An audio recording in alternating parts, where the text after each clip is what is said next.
Good morning, ladies and gentlemen. We're going to focus today on study unit 14, which focuses on civil unions.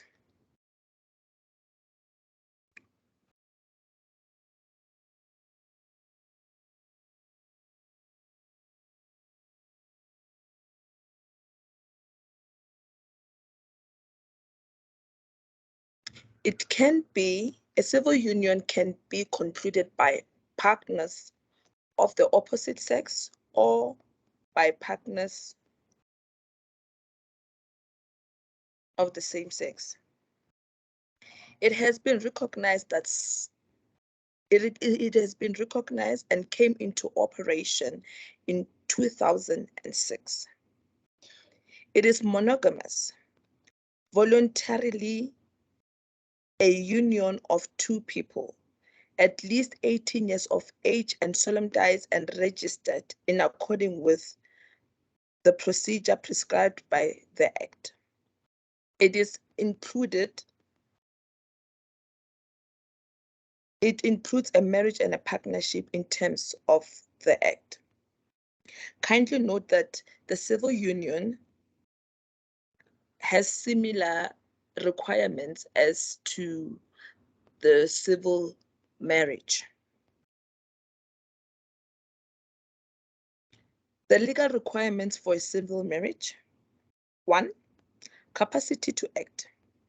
In order to be able to enter into a civil union, it does not offer an exception to the rule that any minor may enter into a civil marriage. Remember what we talked about in the previous study unit, in the first session, study unit 1, when we were focusing on legal requirements under the capacity to act. The issue of minor was raised, and the exception of the rule does apply also in this in the civil union. 2, there must be an agreement. The agreement must be between both parties themselves and must have the intention to enter into the civil marriage with each other. The same rule applied to agreement of the civil marriage applies to the agreement in respect of civil union. 3, lawfulness. One cannot be a party in a civil union where they are a party to a civil union or a civil marriage, meaning that you cannot be in a civil marriage and then enter into a civil union, or you cannot be into a civil marriage into a civil union and then enter into another civil union. Remember, we mentioned at the beginning of this session that a civil union is monogamous, which means it's between two persons. Prohibited degree of relationship also does apply under lawfulness. Remember what we mentioned on the congestionality of degree and the affinity of degree of relationship. It also applies in civil union. So we're going to go to the fourth requirement of a civil union, which is the prescribed formalities. Under prescribed formalities, there are certain factors that we are going to address, and I think there are 4. There's this marriage officer and the civil union ceremony, and the formalities during the civil union ceremony, and the registration of the civil union. So we're going to iron out the prescribed formalities of marriage officers. The marriage officer solemnization and registration of a civil union takes place in the same way as it is done in the civil marriage. We will need to go refer to our session in study unit 1. The appointment of a religious marriage officer differs from the civil marriage. For the civil union to be solemnized, the religious organization must apply in writing to the Minister of Home Affairs. Another factor under prescribed formalities, preceding the civil marriage union, the civil union ceremony. A person who wishes to raise an objection must be lodged by a written objection with the marriage officer who solemnized the civil union, which means the person who is against the marriage must approach the marriage officer in writing, which means he can write a letter to him with reasons why he's objecting to the solemnization of the civil union. And this must also be handed over at the civil ceremony. Identity documents or prescribed affidavits must be produced by both parties. Before the solemnization of the marriage, of the union, the marriage officer must ask both parties whether their union should be known as a marriage or a civil partnership. So whether you are going to call the union a civil marriage, a marriage or a partnership must also be mentioned at the ceremony. So we're going to go to the third factor under prescribed formalities, which are formalities during the civil union ceremony. The ceremony must take place in the presence of both parties and with at least 2 witnesses. Entering into a civil union by proxy is not allowed. Solemnization can be done at any day of the week between 8 a.m. and 4 p.m. Lastly, the registration of a civil union. The marriage officer must keep a record and issue each couple with a registration certificate which states that they entered into a civil or a marriage, a civil partnership or a marriage under the Civil Union Act. And he or she must send the civil union register to a regional or a district representative of the Department of Home Affairs. We're going to focus now on the consequences of a civil marriage. Remember, I did mention that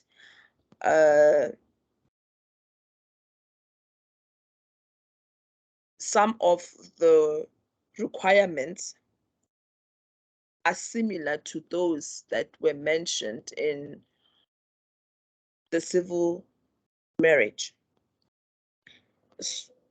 Here we're going to focus also on consequences of a civil union. Some of them are similar to the ones in the civil marriage.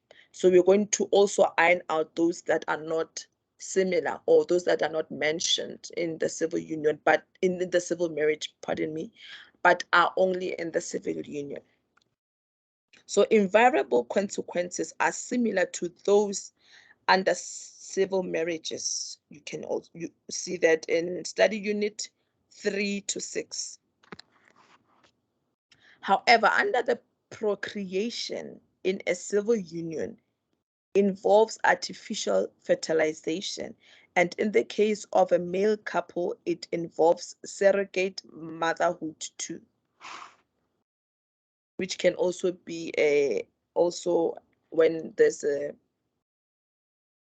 female couple, which will involve surrogate fatherhood. The dissolution of a civil marriage, of a civil union, the same rule provided in the civil marriage applies even in the civil union. So invariable consequences. In Section 13, subsection 1 of the Civil Union Act, the legal requirements of a civil marriage must be applied to a civil union with which changes as may be required by context. The application of a marriage indicating who the father presumption in a civil union between heterosexual person is easy as there is a male civil union partner who can be presumed to be the father of the child to which the female civil union partner gives birth. However, it is unclear if the same applies to same-sex civil union. In the case of the rules regarding artificial insemination, fertilization, and surrogate motherhood determines who the child's parents are in the case of a same-sex union, civil union. Application and adoption version of the marriage indicates who the father presumption in respect of such civil union is probably not viable. So I'm going to, there's a new case that came up, which was decided in the Constitutional Court. This case, it's also mentioned in your tutorial letter 201, but I'm just going to read it out for you so that you have an understanding of what's going on regarding the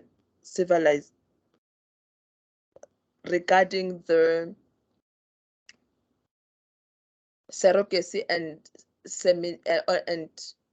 insemination, fertilization of same-sex partners.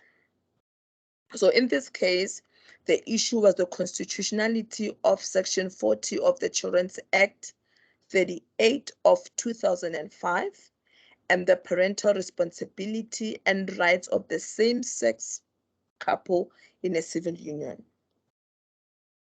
The purpose of the study unit is study unit 19. And note that the decision of the High Court, this was from a decision of the High Court in EJ versus Hooked 2022, and it was recorded in the law report,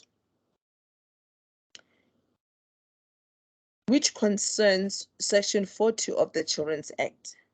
Section 40 regulates the position of children conceived through artificial insemination. The applicants, which were married spouses in a civil union, brought a court application on the basis of a Section 40, that Section 40 does not give automatic parental responsibility and rights to spouses in a civil union to a child born to the other spouse through an artificial insemination. So now the court did not agree with the applicants.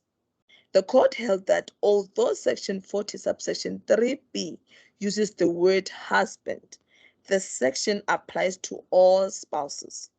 The court said that in order to prevent any common law obligation that arises between the sperm donor and the child, the legislation had to make provision that no right, responsibility, duty, or obligation arises between the child born through artificial insemination and the gamete donor, except when that person was the husband of such a woman at the time of the artificial insemination. The court further said that the purpose of this is to create legal certainty regarding the acquisition of parental responsibility and right in respect of a child born as a result of artificial insemination. The use of the word spouse in Section 40, subsection 1 indicates that the intention of the legislature to include same-sex female couples and therefore a spouse in a civil union automatically requires parental responsibility and rights of a child born of artificial insemination. So that is the case that was recently decided by the Constitutional Court regarding the constitutionality of Section 30 or 40 of the Child's Act and the standing of the parents of the same-sex couple in a civil union.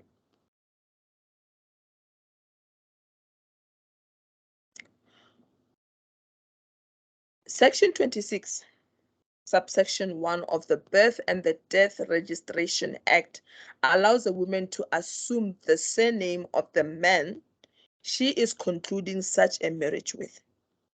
After her marriage, one resumes a surname she bore at prior any time. The widow or the divorced woman, and this also applies to the widow or the divorced woman, which means a widow can easily go back to the surname that she was using before she got married, and the divorced woman can also go back to use the surname that she was using before she got married. Section 1312 of the Civil Union Act states that reference to husband or wife in any act, in any marriage act or recognition of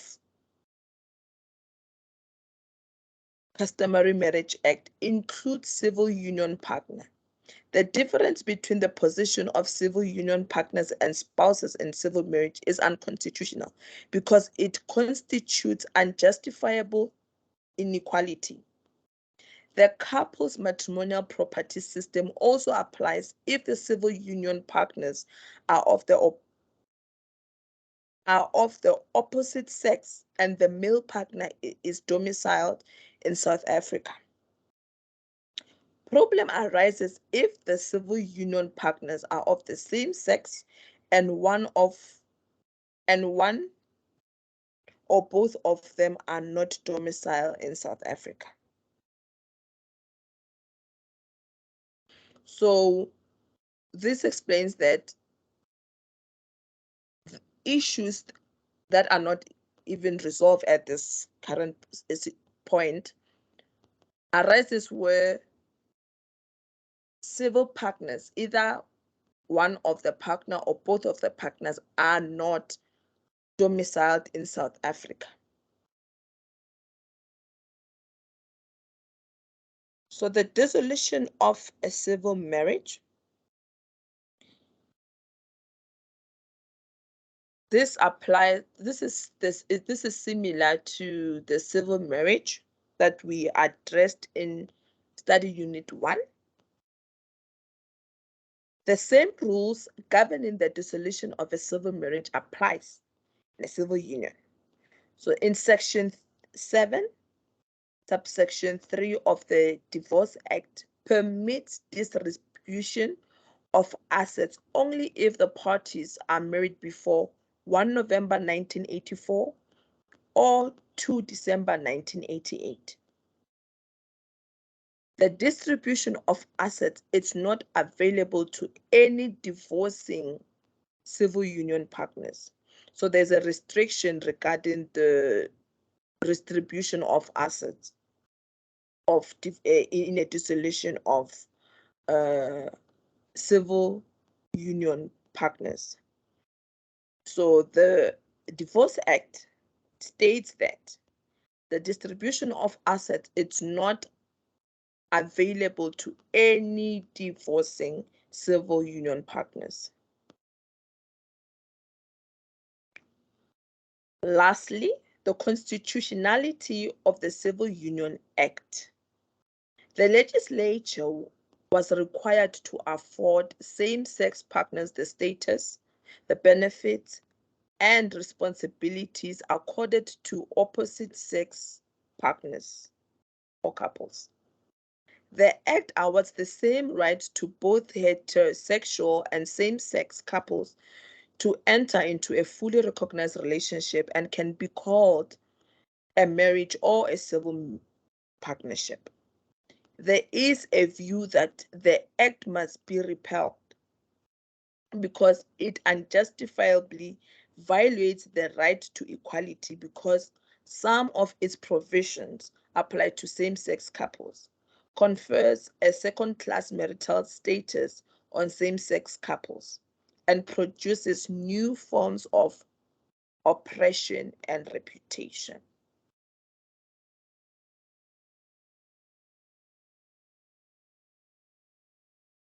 That concludes the end of our session, study unit 14 on civil unions.